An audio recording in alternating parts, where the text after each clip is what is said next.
Hello everyone, today we talk about the brass monument of Sir George Felbrigge, dating to 1400 roughly, located in the Parish Church of Playford, County Suffolk. Sir George Felbrigge, 1346-1400, was the lord of the manor of Playford in Suffolk, and he had, in fact, on his funerary monument, one of the most beautiful representations of armor in the period 1370-1410. Basically, its features are really but typical, really, of the time, universal. And naturally, every source has a bit of different details, features here and there that we're going to analyze now. So this is a video for the military historical units playlist, more specifically one for Western Arms and Armor, Knightly Arms and Armor, and it depicts naturally what would be pretty typical English men-at-arms of the 100 Years' War. This part of it just slightly before Azincourt, basically. So we look at this model here, and we will compare it also with other sources, right? Different elements of the armor, specifically from other either mostly funerary monuments, but not only. Hic jacet miles, right? This was often the concept behind that. These men were represented in arms, right? With funerary achievements, with really the sense of greatness that their lifestyle, their military curriculum, right? Their lifestyle had been, right? These were lords, in fact, and as such, they embodied the elite in general, politically, socially, and militarily. So we have naturally some issues in describing these armors. For example, the fact that these men were depicted just belly up, right? So you won't really see their back, for example. Nor you have, like in this case, for example, the visor, right? But we can easily compare it from so many sources of the same time. And this is the beauty of the late Middle Ages, that really you have lots of sources for which nothing is really a mystery anymore, at least in the essentials. And you can always compare with plenty of other sources. So we're looking at a time in history that, as you know, towards the end of the 14th century, when plate armor was essentially taking over mail and other type of armor, as we will see now, with the gradual adaptation of the rest of the panoply to this main change. At least this was occurring in turn from other causes, and naturally offensive weapons. And that's a talk that we will have in other videos. So today we mostly look really at the feature of the armor per se. So Sir George wears the characteristic close-fitting sleeveless surcoat that modern authorities normally call jupon. The term, which is spelled in a variety of ways, such as jupon and jupel, respectively Gipoun and Jupel, is fascinating because it was already around, properly as a word, from several decades at this point, right? Before this style of surcoat we see on Sir George, right, in its style evolved, right, and which is in fact around this time rather. And such jupons are tricky as archaeological evidence, but because they were made of in very similar fashion to accutants, gambesons, as they were often, if not usually, padded armor, right, with several layers of material, right, with usually the outer one richer, with, for example, velvet or silk, right. The funerary achievement of the Black Prince in Canterbury Cathedral shows this buckram foundation. Fundamentally, it would be coarse linen or cloth stiffened with some substance, such as paste, for example. And in this case, it would be facing of red and blue velvet embroidered in gold. Right, and on that, because I paused it here, you can see that there are short sleeves, differently from Sir George Felbrigge's surcoat. And in the case of the Black Prince, those sleeves may have actually been wrist length, right? So that eventually reduced. And when you look at it, you realize it's stuffed, as we've seen, with wool. It's been analyzed naturally and quilted vertically to a thickness of almost 2 centimeters. Right, it's laced down the front. So this gives you an idea of how it was worn, composed, and so on. Others, for example, had the lacing at the back, sides, or left side only. I mean, these weren't dramatic pieces of protection per se, but they protected still armor in general. They could absorb some hits, and they were crucial to identify the man-at-arm that, as we'll see now, was covered literally in armor, and also often would have their face covered in the first place. The arms had to be dirt aside, blood aside, quite visible on the battlefield. And you understand here, even from Felbrigge's surcoat, that the heraldry is not overly complicated unless it gets really quartered into so many different ways. But generally speaking, it's what you want to see here is the colors. More than else, they tended to know one another, or at least to be immediately recognizable within a single unit, right? As the followers of a particular leader were different ways. Naturally, they composed the units on the field. We will not discuss this specifically. And in many ways, this jupon would show the degree of wealth of the wearer, given that, as we've seen, especially the outer layer could be made of pretty rich material that was pretty much the litmus test of a person's background, political importance, wealth, and so on, which in theory had to not just identify the guy, but in theory correspond the sense of also to a greater performance, right? Because more was expected from this person, the more powerful they were in general, and this would have hopefully had to do also as far as the fact that they fought as also with this smaller subunits with the Lord's retinue and so on, like more or less capable in that way. Now, passing to the helmet, this type is the one known in English simply as visored bassinet, right, or sometimes hone skull, right? The latter being specifically the corruption of a German term, which is Hundskugel, meaning hound's hood, literally.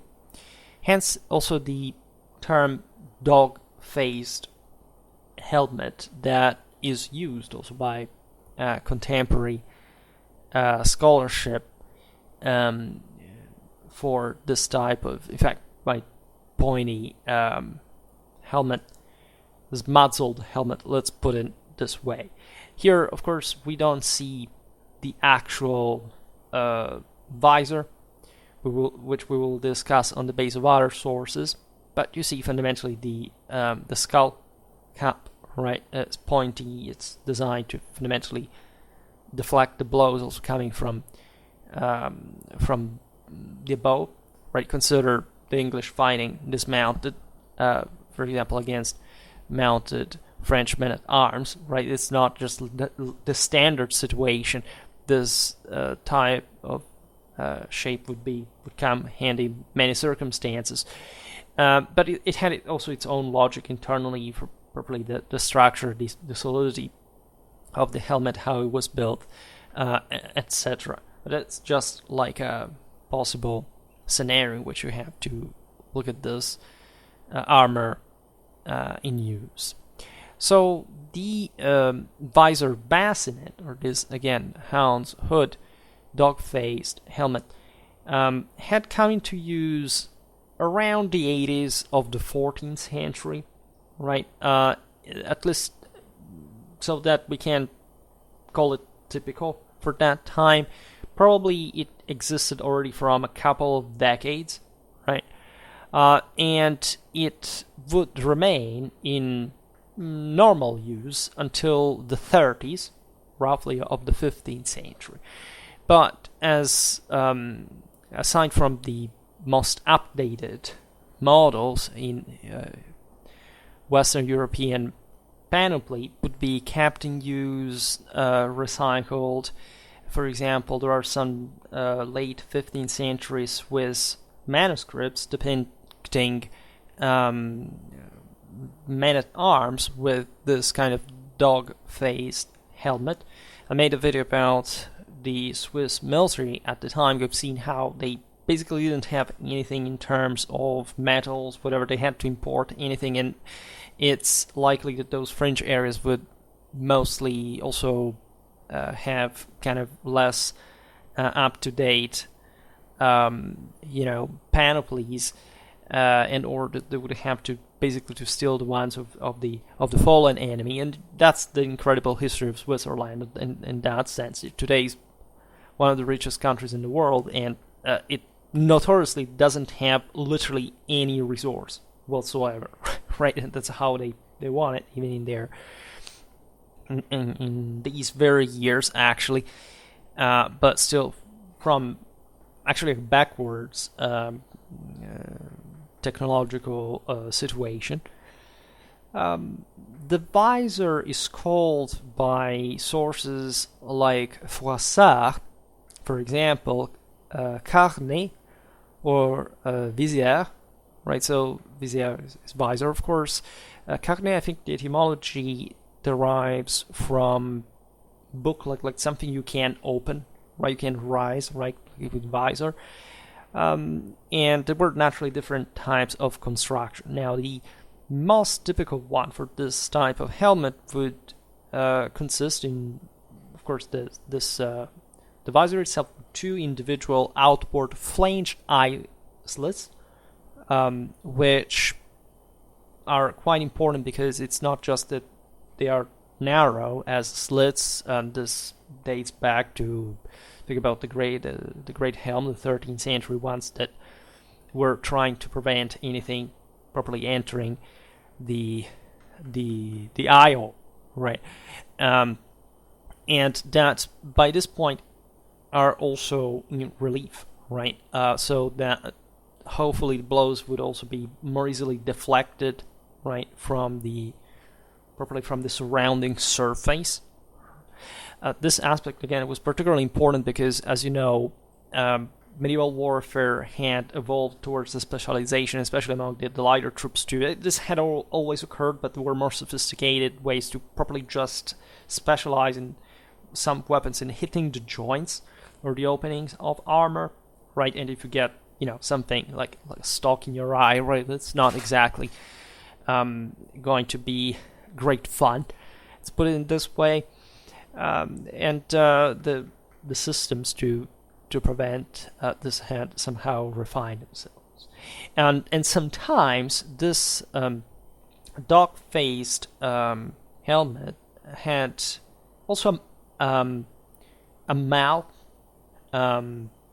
slit right over the visor as well, which was designed equally again because this was one they would close the face, and that had always been the issue. That is, breathing effectively. The visor had been exactly created to avoid taking off the helmet, the chains, to have it slung on your back and then having to reput, because literally they waited until the charge, right? Even when they were on horseback, before actually wearing the helm, because literally they were compressed inside, right? We often say, oh, well, medieval armor was perfectly ergonomic, of course, anatomic, fully functional to everything. You could do lots of things with that. Yes, that is true, but it's like not true that it was just like not wearing it or having that as a comfortable experience.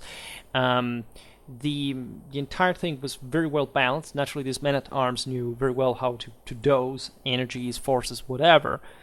And it's obvious that because combat also lasts very few. That this is what we get. We've seen it in many videos. Last autumn I made one about the Battle of Poitiers, for example. We've seen all the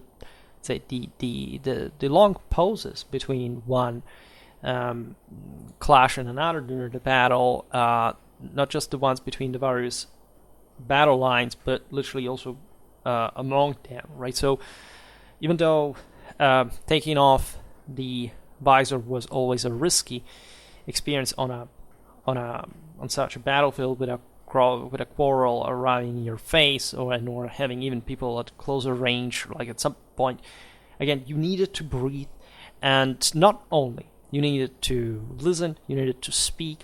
These things were crucial as far as the discipline, the unit tactics were properly concerned. And in fact, we see a big deal also in the 15th century, lots of some helmet forms that were mostly classical. Think about the barbuta, at least the time that is surely inspired to the classical helmets, like the Corinthian type. Well, here we are technically, if you take the visor off, as some of these helmets actually were worn in battle, something similar to that. And the reason why that would happen, that there have been other channels of covering this, like explaining that it was much more important. It's just like the ear opening in the otherwise pretty massive, Gallo-Italic imperial helmets of the early, in fact, of the early imperial Roman legionnaires, that really tell you that as important as it could be not to receive a spear in your ear, right? It was more important actually to be able to listen to the orders without impediment, and also to breathe, right? Again, the Romans did wear masks, for example, visors, but not to a great extent. So when you see these designs, you have always to understand what's behind that. Yes, this dog face protrusion, the important visor that you must evidently wear, but that is literally a visor, so it's something you can take off, and in situations that are evidently not just, when the battle is over, when you take off the helmet entirely, right? So always dangerous situations where you could need to switch from, again, covered faced to, in fact, uncovered one quite quickly, given the circumstances. Again, breathing, again, for the mouth slit, like in this case, was crucial as well. It would be, by some degree, at least also cheaper, or maybe, the complexity of the forms would add cost to that, but that's not the point. The point being that here you see an effort to allow the guy to breathe more, right? Because that was a huge issue. And you've seen there were different methods doing this. There were slits, there were sometimes little holes all around the cheek area.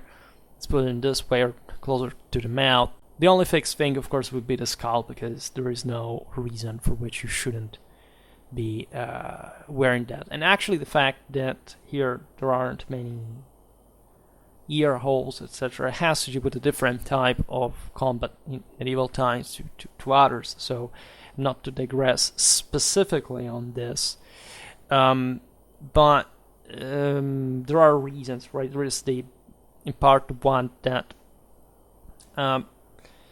medieval warfare was less dynamic than some other ones that we are habituated to think of. If anything, the man-at-arm himself was required an enormous psychophysical effort. This was literally the concentration force, and thus it was also dramatically more exposed, because he was the spearhead, right, of the smallest tactical units, and as such he wasn't to jump around, whatever. So if you're talking about like legionnaires, they all are basically equal to the others to a degree, so that they have to operate in formation, they have to follow that order. Here there is a bit more the idea of the hero, a bit more the idea of the guy that also burdened by the full armor here is not to also move more than much, and has mostly just to hold the line, to maintain cohesion, but relying for essentially on its own bulkiness, right? This is perhaps a lame way of putting the thing, but it probably, if you want to find an adequate answer about this differences in ears, this is the correct one. Without mentioning again that the openings in the mouth, the eyes, etc., did contribute to increase hearing, right? The same speech from your own side, right? Not just respiration. So this was also calibrated specifically, but we're still talking about an armored face, right? Unlike some other times in history. Most times in history, telling you the truth. This is, again, the peak of the many way of what's perhaps already surpassed by a degree, probably was in the 13th, but still by the 14th, 15th century. The idea of, in fact, again, the man-at-arm is the guy with the retinue. Is properly a feudal dimension where you have also the dominance of this man, where another either mounted or dismounted. Doesn't really matter so much, as you've been told. These are the guys who take the most hits, were the ones who properly hold the line, right? And you know that as an analyst of the 100 Years' War, I always stress the fact that, it wasn't much about longbows or crossbows in the first place. It was first and foremost about these guys, right? And no, those battles were not won because of the crossbow or because of the longbow. That's actually one of the cringiest things that people still believe, popularly, through the only explanation that they've never read basically anything about what was being written in the last decades about the subject matter. But unfortunately it is the case. And that is not to say, of course, that these helmets were not, in fact, designed exactly to parry the hail of blows would arrive also from, in fact, quarrels, longbow shots, and so on. And consider that European panoply was evolving pretty much all in the same direction, right? Western arms and armor production at this point had basically taken over basically all of Central Europe, even the Balkans, etc. So it was really, overflowing, right, in terms of technical superiority. And the various countries had pretty much the same arms and armor, right? So this is not just about, it's an English thing. No, we see it everywhere in Western Europe, and these areas sometimes were even slightly lagging behind compared to the greatest centers of arms and armor production. But just to make an example of how vital these visors could be in practice, well, think about Sir Chandos' death at Lussac in 1369, where the guy was killed just because he was struck in the face as a result of not wearing the visor, right? So something definitely you don't kid with, but again, for whichever reason he would wear it, it could be a thing on those battlefields because you needed to speak, to see, to breathe effectively, and even between a clash and another, not just during the melee, you would have this substantial problem. Then, passing to the legs of Sir George's armor, you can see how they're fully armored at this point, right? Plate armor for the front and outside of the thighs had first appeared around this very era, like the 60s, the 70s of the 14th century. As a consequence, this ever more enveloping metal armor had completely rendered useless the earlier leather armor that was normally used in different ways. It could be just a support for the thigh plate. It could just join different parts of the armor, all this kind of stuff. There were different solutions. In any case, as for basically any other thing, if you could afford at this point, and this is again the moment of refeudalization of European warfare, the strongest affirmation of probably the Ancien regime, if you could afford this kind of armor, it's because you don't need anything else. It's a bit like the shield. We will talk about it in the end. This tended to grow smaller and smaller and to finally, if not completely disappear, which never really occurred. Still, however, be rendered mostly useless by just chest, like torso and arms armor, right? And more of that later. You know that at this point, as a consequence, and also because of the spread of armor basically throughout all the, say, plate, so also more resistant armor throughout the whole body. There were also different types of weapons, right? From the late 13th century, you have double-handed swords that do not have just to cut. And in theory, they were actually designed to cut through armor. Even lots of people say, now this is not true, but if you actually follow how properly the cut evolved historically, like until plate armor, just you see that this had become ever sharper and sharper and sharper and sharper, which means that mail, in theory at least, was meant to, like, it would ruin the sword, but still the thing was, of course, creating trauma underneath, but still to damage significantly mail as well. With plate armor, the thing becomes a problem. There are these warhammers, double-handed swords of other kind, double-handed weapons of other kind, probably to smash the structure, right, aside from causing internal trauma, right? And this brought, like during the 100 Years' War, also with knights that dismounted, went properly wrestling against each other on foot, really this very physical confrontation that required coming very close, and these were fundamentally the only troops who could do that because they were armored enough to come that close, whereas others that were not so well armored was mostly double pole arm, keeping the enemy at distance because you don't want them to close in. But short maces, again, hammers, things like this, were, all over the place with men at arms because they were the most effective weapon to smash the opponent with. So these armored, this leg armor, right, was secured by straps and buckles behind the knee and thigh. Then the greaves, so the piece of armor used to protect the shin, were hinged on the outside of the leg and buckled on the inside. The pauldrons, so said the defensive armor usually covering the knee, had by this point articulations on their own above and below.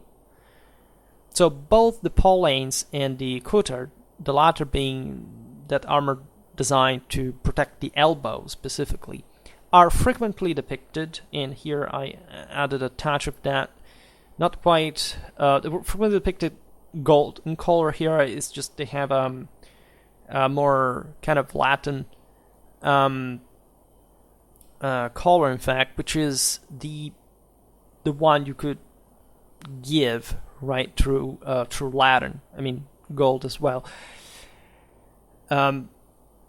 In contemporary illustrations, it's very clear, and these Latin gold-looking elements included often the helmet visor, could be the entire helmet as well.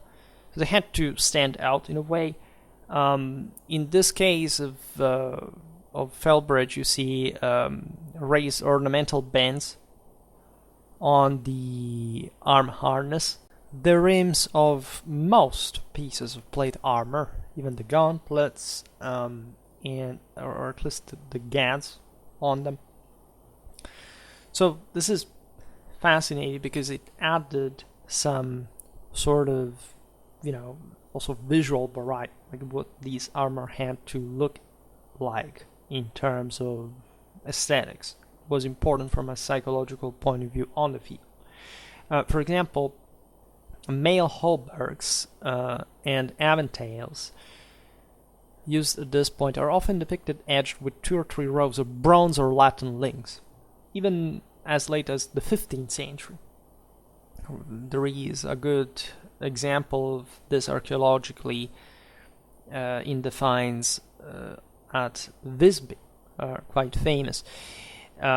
So it's like a way for further decoration, in part also to, Latin is just an alloy of copper and zinc resembling brass, so it's also treated differently than the rest of our, minimal differences in expense and so on, but they were important enough at least to be produced, to be employed in this way for what the armor had to look like. Now, a final mention for shields here, because as we were saying before, the shield, of course, declined dramatically. Right, by the 13th century, it had become, at least the knightly, we're talking about men-at-arms, like the triangle, because just like the plate armor was starting to protect over more the legs, etc. So it became always smaller, the torso. So having just this piece of wood was not so relevant if you had just different layers of metal armor protecting you, right? It could help in terms of fencing, protecting yourself in more dynamic ways, but it was not about the physical protection it could afford you in terms of, again, just a blow, right? It was at least minimal in comparison, all right? And armor was increasing weight altogether, so the shield weighed something, and there was a trade in this direction as well. Now, the first brass not to show a shield, so a brass depicting these panoplies, dates to 1347, meaningful enough. So we are just in the moment of the crack of medieval civilization. And what is perhaps even more interesting is that the last brass to actually show a shield dates only to 13 years later. Right, so it's actually doesn't mean that the shield wasn't there, as we will see now, but the concept that you could fundamentally do without it, even representatively in a full panoply, was quite relevant, right? How you want properly to imagine the guy, it's a big deal. It has to do actually with an important development of definition and even enhancing of the nobiliar ideal. There is, again, lots of things going on in terms of further stratification of the aristocracy. What we see, however, is that in at least a few manuscript illustrations of the second half of the 14th century, there are many shields in use by cavalry. This naturally may be due to the artistic license of the just iconographic source per se, right? But it's also true that, you know, what you see in representation formally is not necessarily what you would see on the field. Like, the shield still maintained its importance. I was making a video about the Wars of the Roses. It was asked about the shield here. Had basically fallen out of use, virtually. Doesn't mean that there weren't, though. Right, it's another thing. One has to measure how that happened. Right, so these manuscripts are actually a few, but they still show that, and they may put some kind of artistic license in it. And definitely, again, while becoming less common, the shield does not disappear at all. Right, it's actually known by much later sources. For example, here I inserted towards the end a 17th century engraving of John of Gaun's funeral achievements. John of Gaunt lived between 1340 and 1399, which means that at the time, at John's tomb in the old St. Paul's Cathedral, this shield was actually there, and not just it. And this shield is also quite peculiar, because it's rectangular, roughly in form, is quite articulated. It's a type that appeared around the 70s of the 14th century. It had a notch called boucher in French at the upper right-hand corner. And the function of this was essentially fitting properly a couche length during the charge on it. So literally stabilizing it, you know, that eventually this would be done with a support coming from the saddle, you know, on the longer run.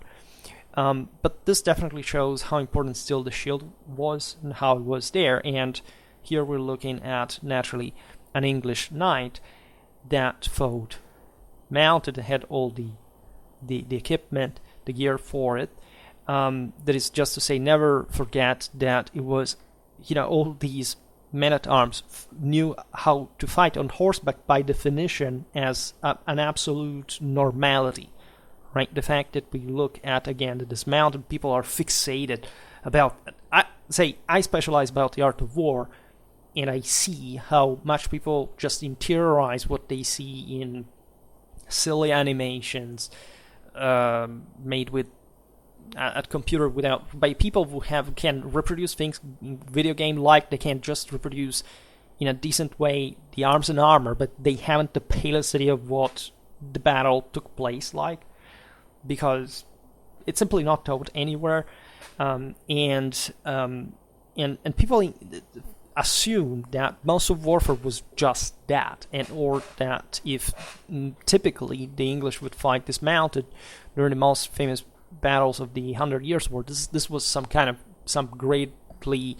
deeply ingrained doctrinal difference from which, I don't know, the English nobility fought essentially in a different way from the French one. There is nothing more misconceived than these stuff, but unfortunately they're gaining ground because, unfortunately, now if you look at YouTube, it's a constant bombardment of this stuff. Right, they want just to give that sense. Oh, look, that armor that looked at that that existed at that time looks so much like the time, and then how warfare was really like, nobody gives a damn, because they actually make it up. I mean, they literally start believing that warfare was just in their mental delusions and making that like it's real, right? Because I watch this stuff and I'm kind of an expert on this stuff, and so I know, and another person must be, ostracized to think otherwise, right? So if I went there and start saying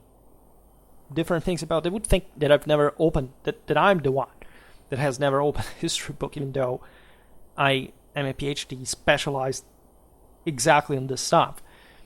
That's how distant the popular world has gotten from any kind of scientific competence, right? And I can say from my side, it's all very difficult, right? So it's not about the infallibility of things, but these things are not even on the table in terms of debate, right? The difficulties are others, and and are exactly the ones that people do not want to see, because if you take them away from them, basically everything they thought, not just about that era, but in terms of their own individual mental capacities, would evaporate, and so they would collapse, and so they cannot accept it.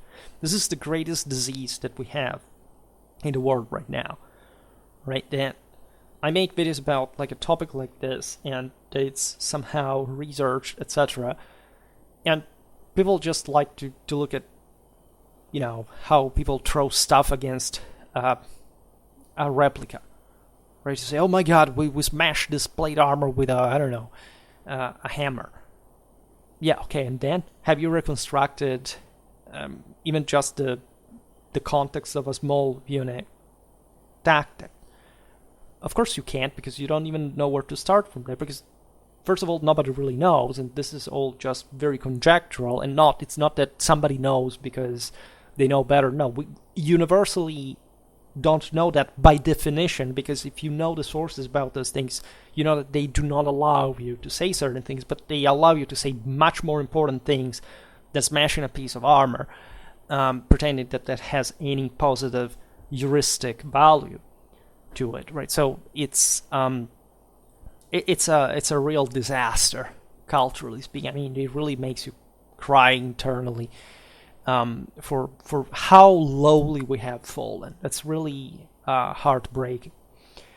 In any case, from this 17th century engraving, we get a pretty solid depiction of that shield.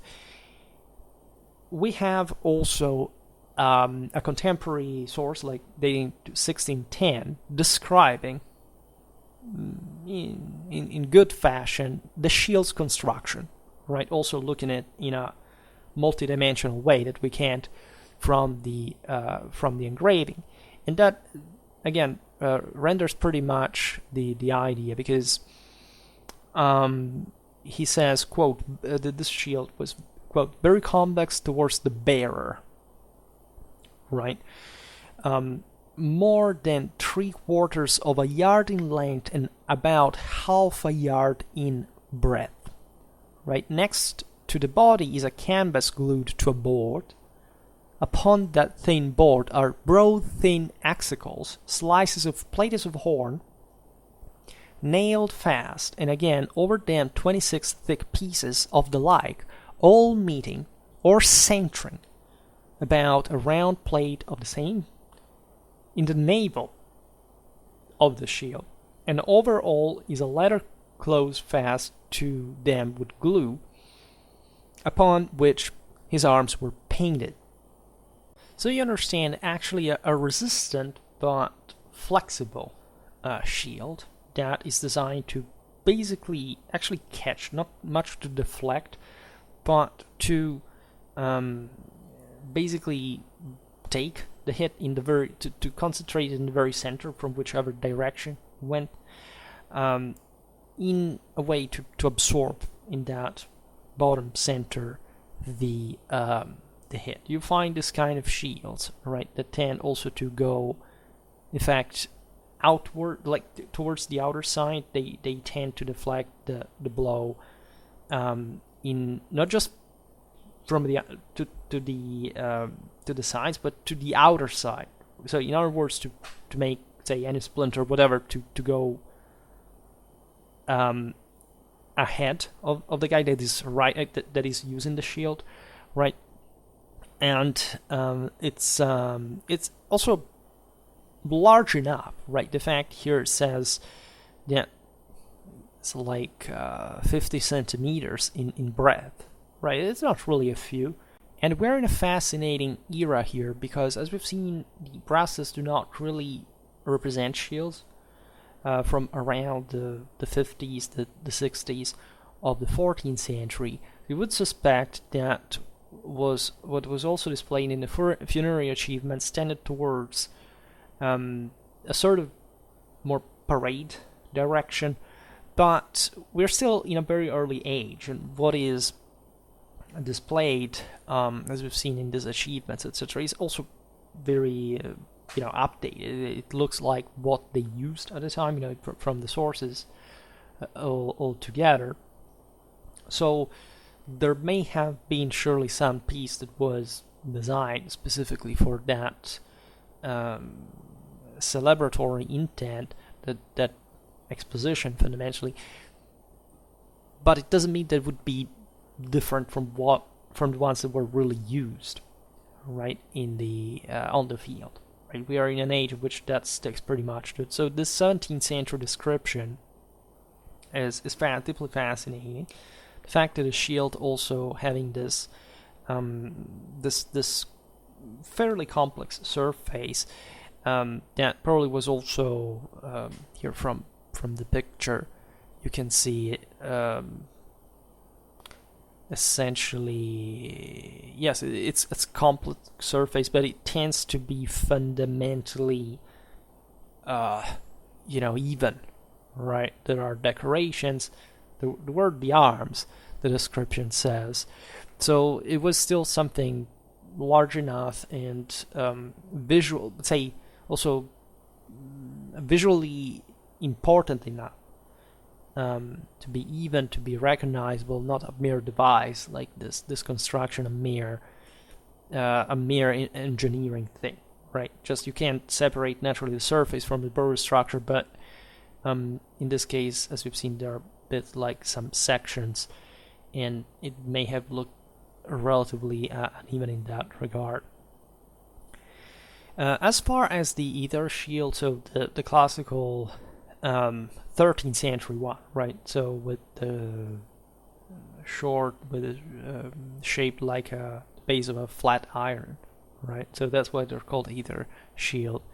Would remain in use throughout also the 14th century, mostly for heraldic purposes, but you really find it even later, until early part of the 15th century at least, often being similarly pushed after the 60s of the 14th century, which is something less frequent to see, but they had this essentially they were structured to support the lungs because it was getting ever heavier, right? And so that gives you kind of an idea properly of how heavier cavalry was getting in the process, and how, in fact, from that time onwards, how these men at arms were getting, as you know, part of an ever more complex,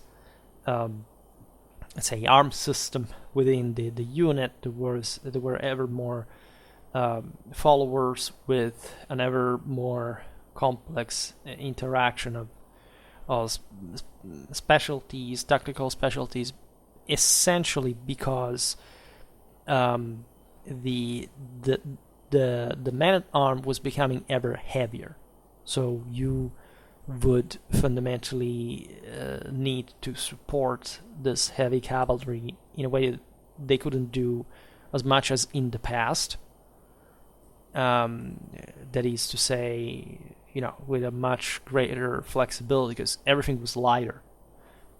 Doesn't matter how heavy it actually was, like in relative terms, but now cavalry gets ever heavier, the breeds become larger. I made a video about the war horse around this exact time. Rather than larger, probably bulkier, right? They were ever more, say, probably beefier, because they had to sustain this relatively moderate, say, relatively short time of charge, but with much more on them, right? So this would characterize definitely a type of beast which would not be the ideal for running, right? And so lighter troops, like especially horse archers, I made a video last autumn about, for example, the composition of English armies at this point. There is a pretty good picture right there of how many lighter troops notoriously existed next to the men-at-arms, like the very large amount of longbowmen, for example, famously not. But those were still light elements. There were things in between. What we're describing here from the brass of Sir George Felbrigge is naturally the top knight, right? The top men-at-arm of the time. But there would be other kind of lighter, heavy troops, but mostly were, especially in the English armies, for how the thing was doctrinally developing, lots of missile troops that were the ones who were not probably expected to hold the ground at all. It was the men-at-arms that had to hold the ground, and those other elements to be supporting them, right, by bogging down the enemy, disordering their charge and so on. So all things that we will see step by step. I think I will insert this video, by the way, in the 100 Years War playlist, because it gives you an idea fundamentally what warriors of this time, just slightly before Azincourt, basically, really were. We will again talk about all other various